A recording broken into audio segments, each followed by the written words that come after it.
I can't stop thinking about how to move on from this messy situation. I'm a 25-year-old dude, and my ex-fiancee and I were together for 6 long years. I proposed to her during the pandemic, but little did I know that she was actually having an affair at the time she said yes. It just doesn't make sense to me. Why on earth would anyone do that? How could she accept my proposal while hooking up with someone else on the side? It's just baffling to me. I've always been a bit of an awkward guy, especially when it comes to ladies. But when I met my fiancée, let's call her Monica, I was smitten in no time. I'd never experienced love like this before, but I just knew she was the one I wanted to spend the rest of my life with from the moment I met her. What's crazy is that she seemed to like me too, and we were already talking about moving in together and having kids by the end of our first week together. It was all happening so fast. The time leading up to the big day was amazing for me, but looking back, it probably wasn't the same for Monica. One day, I caught a glimpse of a message on my fiancée's phone that made me stop in my tracks. I couldn't shake the feeling, so that night, while she was sleeping, I got up and went through her phone. I'm actually pretty tech-savvy, and I even make a living from some of the mobile apps I've created. While I'm not super rich, I'm financially stable enough to take a year off without any long-term consequences. Anyway, I didn't find anything that was completely conclusive, but I did come across a lot of suspicious things like deleted messages and a Snapchat contact with a lot of interaction. There were even some pictures of a guy I didn't recognize, so I decided to install spyware on her phone. I did a quick Google search and picked the most expensive service available, which even allowed me to remotely access the camera and microphone. The next day, Monica was supposed to leave for a 5-day business trip. Since she worked in sales, it wasn't necessarily unusual for her to be away for extended periods of time. The moment my fiancé walked out the door, the messages between her and the other guy started flooding in. I was completely crushed and ended up vomiting several times because I just couldn't believe what I was reading. For a while, I refused to accept the truth and became obsessed with finding out more information. I scoured through everything I could get my hands on and discovered that their affair had started over 2 months before I even proposed to her. To make matters worse, her affair partner was a married man who was 10 years older than her and had 3 kids. His wife was even 7 months pregnant at the time. The final straw was when I could hear them in action while they were in a hotel room together. They were professing their love for each other, trashing me and his wife, and even talking about running away and starting a new family. It completely tore me apart. I had no idea what to do and didn't have the courage to call and confront her about it. In the end, I turned to my childhood best friend. Let's call him Andre. Andre grew up in a Brazilian favela and was tough as nails. He and his mother moved in next door when I was 12, and we've been close ever since. This was in the UK, by the way. Andre's father had passed away a few years prior, and although he never talked about it, his mother said he died in a random act of violence. My mother had left us when I was 10 due to her pill addiction, and my father never remarried. When Andre and I first met, he didn't speak a word of English. However, we quickly became close friends that summer and managed to learn each other's languages. I think our bond was formed through shared experiences of trauma. Since then, Andre and I have been inseparable, which is kind of strange since I'm an awkward and conflict-averse nerd while Andre is extremely popular and fearless. He's not particularly big or muscular, but he's tough as nails. Everyone loves Andre. In fact, someone threw him a surprise party in high school and 250 people showed up. Meanwhile, I can probably count my friends on one hand, and even then, most of them are just acquaintances. I confided in Andre about everything that had happened with my fiancée. I showed him the messages and emails that I had uncovered, and he was silent for a long time. Finally, he told me that he couldn't give me any specific advice because this was something I had to deal with on my own. I had to handle the situation in a way that felt right to me, but then he reminded me about a girl who had cheated on him in the past. Andre went absolutely nuclear on her, exposing her to their family and friends and going completely no contact. After Andre's suggestion, I still didn't know what to do, but it was the only plan I had, so I told him that's what I wanted to do with Monica. Over the next few days, we packed up all of Monica's belongings, drove them to a storage unit, changed the locks on my apartment, and prepared to pick her up from the airport. Thankfully, Andre was driving because my hands were shaking so badly that I had to sit on them to hide it. Monica got into the car, all happy and laughing, but instantly noticed that something was off with me. I just told her I wasn't feeling well. Andre smiled and told her that I had a cool surprise planned for her at her parents' house. I didn't say a word the entire trip. I tried to hide my face and fake a smile as best I could. The rest of the day felt like it was moving in slow motion from the moment Monica got into the car. I had already talked to her parents the day before and told them we were coming over with a surprise announcement. When we arrived, there were hugs and smiles, and I almost backed out at that point. I love her parents, and they've always been so kind to me and made me feel welcome. Soon, Monica was sitting on the sofa between her parents. At some point, someone asked about the big surprise, and Andre urged me to go ahead with it.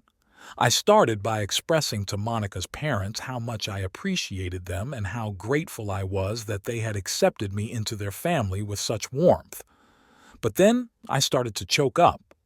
I had this whole speech planned out, one that was eloquent and well composed. However, I completely forgot my words, and so I just blurted out the truth.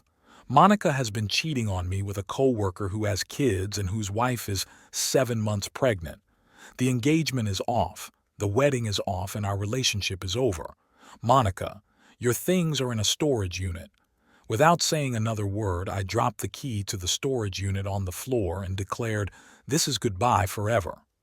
Then I walked out of the room while everyone was left sitting there in stunned silence. As I left, I could hear Andre telling Monica's family that I needed time to heal and asking them not to contact me unless it was absolutely necessary. Once we were in the car, Andre suggested that I post something on the Facebook group we had created for planning the wedding. It was a group that included my entire family, her entire family, and all of our friends. So I posted a brief message that was almost identical to what I had told her parents, and then I disconnected from the group. Andre kept telling me how proud he was of me and how someday I'd look back on this moment and be glad that I stood up for myself.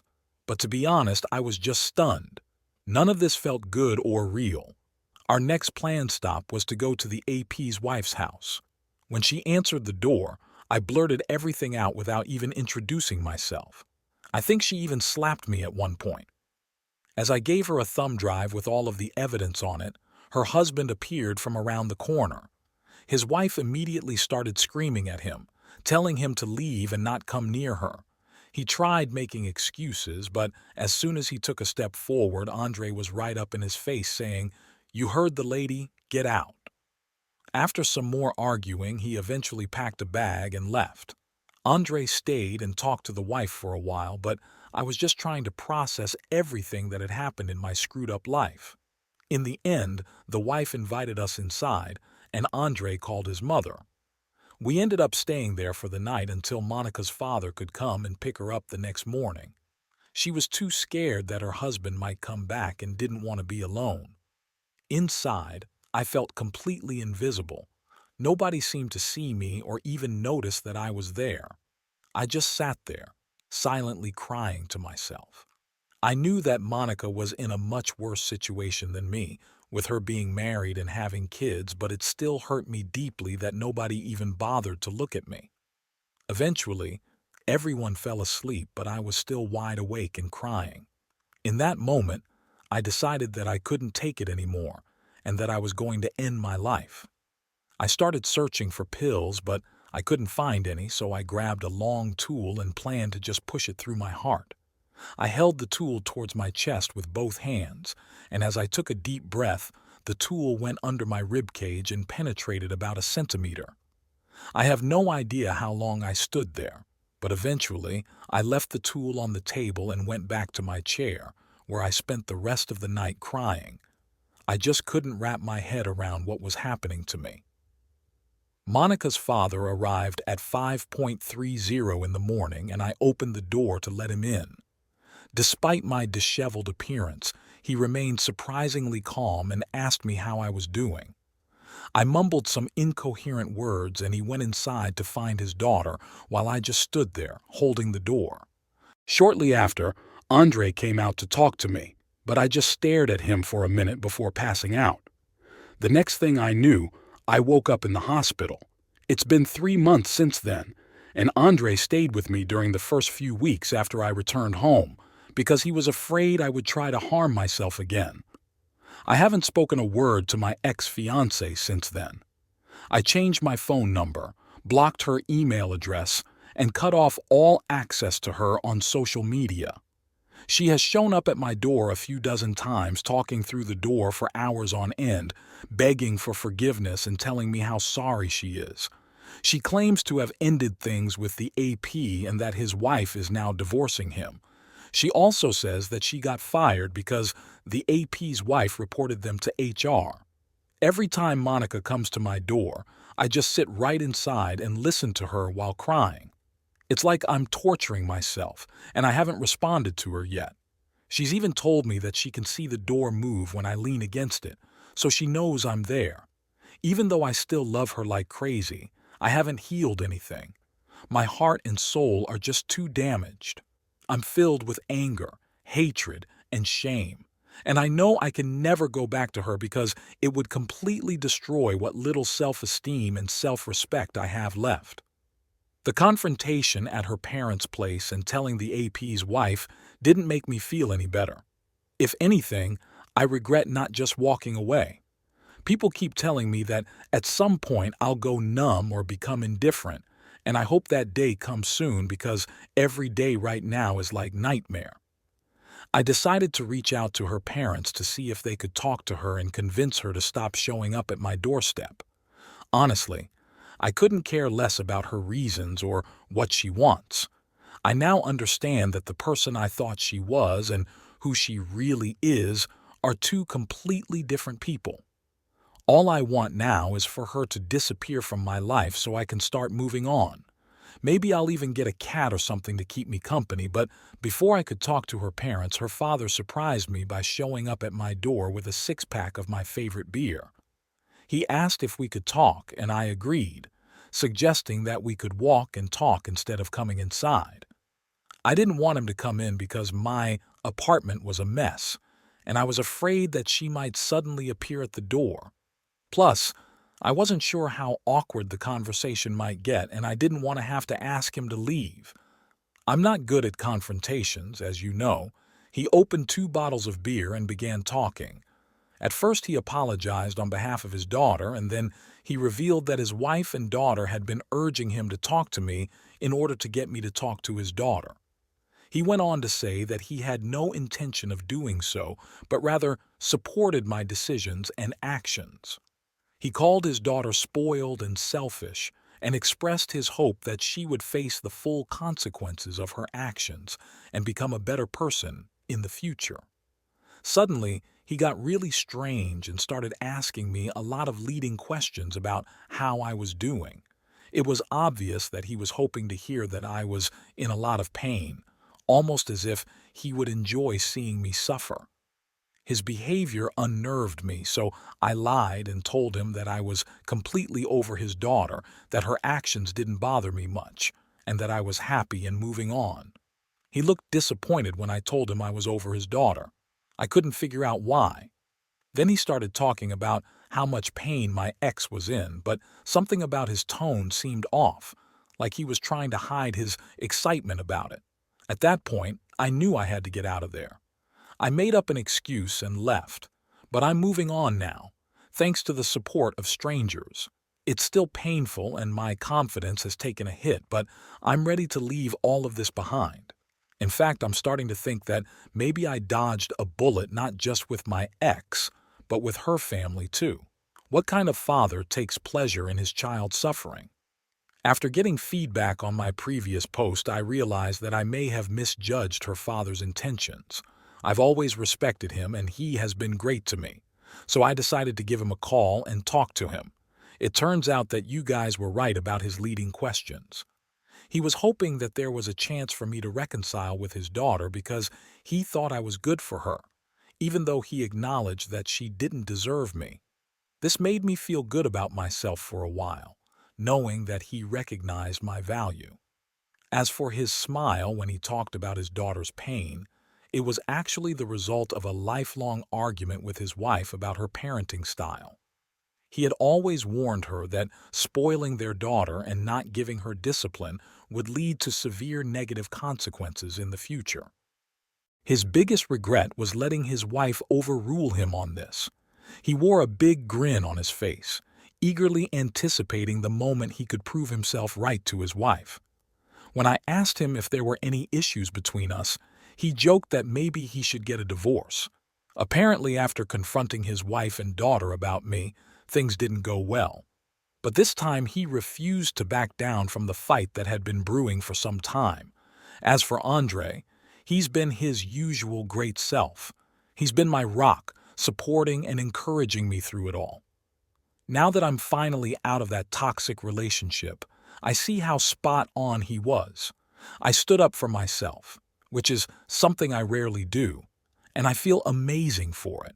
I'd do it again in a heartbeat if the situation called for it. My ex showed up at my doorstep once again, and for the first time I decided to have a conversation with her. She begged me to let her in so we could talk. I wasn't willing to talk to her on her terms. If we were going to have a conversation, it would be on mine. So I suggested that we meet at a local park in half an hour. I didn't want her to come inside my messy apartment, and as some of you pointed out, I didn't want to be alone with her in case she made any accusations. Oddly enough, I wasn't nervous. In fact, I felt pretty confident for once in my life. When I arrived at the park, she was already there crying. We made small talk, but it was meaningless. Then she tried to pry into what her father and I talked about, but I told her it was private and none of her business. I was getting bored, so I asked her what she wanted to talk about. As she blabbered on about how sorry she was, how much she loved me, and how wrong it all was, I couldn't help but feel a sense of detachment. It was like her words were coming from a distance, muffled by the realization that her actions had irreparably damaged our relationship. She begged for reconciliation, promised to do anything to make things right, but I knew, deep down, that it was all just empty words.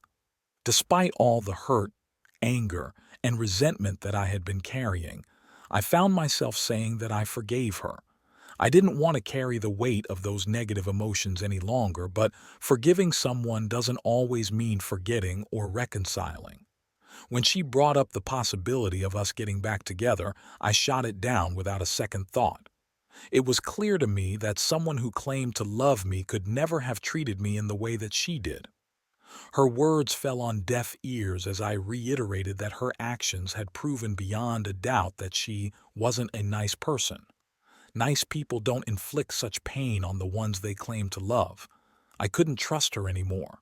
She had shown me her true colors, and they weren't pretty. With a heavy heart, I told her that I wanted to live my life with someone who appreciated and loved me, someone I could trust, someone who wouldn't betray my love and trust in the way she did. She was no longer a viable candidate for that role in my life, no matter how much she begged or pleaded. She wailed uncontrollably, her cries piercing the silence around us. I watched her with a detached sense of detachment, an unfamiliar feeling that disturbed me. I couldn't remember feeling so disconnected from anyone before. I decided to call her father to come and pick her up, as I knew I couldn't handle her in this state. I advised her to seek therapy and work on herself, as there was obviously something broken inside of her. Despite my efforts to offer some words of encouragement, she didn't seem interested in hearing them. When her dad arrived, I explained the situation to him and wished her good luck. As soon as they left, I ordered an Uber and went to the local animal shelter. Right there, I adopted a kitten that I named Shiny, inspired by my newfound strength to stand up for myself. Andre made a joke about my newfound spine being so shiny, and so the name stuck. I'm satisfied that I took the noble route and spoke truthfully to her without raising my voice or resorting to name-calling.